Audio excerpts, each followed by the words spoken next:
শরীয়তপুরের সখীপুর থানার চরভাগা ইউনিয়নে বাংলাদেশ জাতীয়তাবাদী দলের পক্ষ থেকে প্রায় ৬ শতাধিক অসহায় ও দরিদ্রদের মাঝে শীত বস্ত্র বিতরণ করেন সাবেক সংসদ সদস্য ও জেলা বিএনপির সভাপতি আলহাজ শফিকুর রহমান কিরণ। এ সময় শফিকুর রহমান কিরণ তার বক্তব্যে বলেন, এখানে এক পক্ষ রাজনীতি হয়েছে, আরেক পক্ষ রাজনীতি মাঠে আসতে দেয়নি।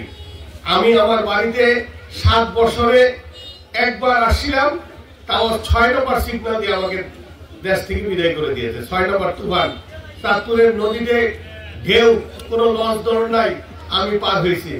সেই ইতিহাস আর কি বলবো। তো শুধু এটুকু বলে যে মাগরিবের সময় ওয়াক্ত হয়ে যাচ্ছে, আপনাদের অনেক কথা আমার মনে আছে, আর কথা কম কাজ।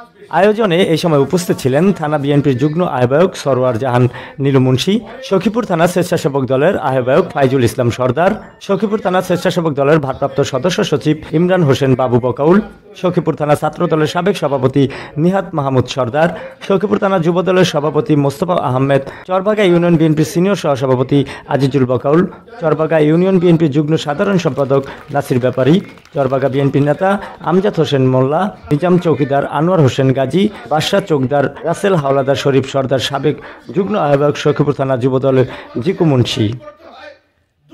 এছাড়া আরও উপস্থিত ছিলেন চরভাগা ইউনিয়ন যুব দলের সাবেক সভাপতি আলমগীর চৌকদার, চরভাগা ইউনিয়ন বিএনপির সদস্য সালাউদ্দিন প্রধানিয়া, চরভাগা ইউনিয়ন যুব দলের নেতা আলমগীর হাওলাদার, চরভাগা ইউনিয়ন স্বেচ্ছাসেবক দলের সদস্য সচিব সাগর সর্দার।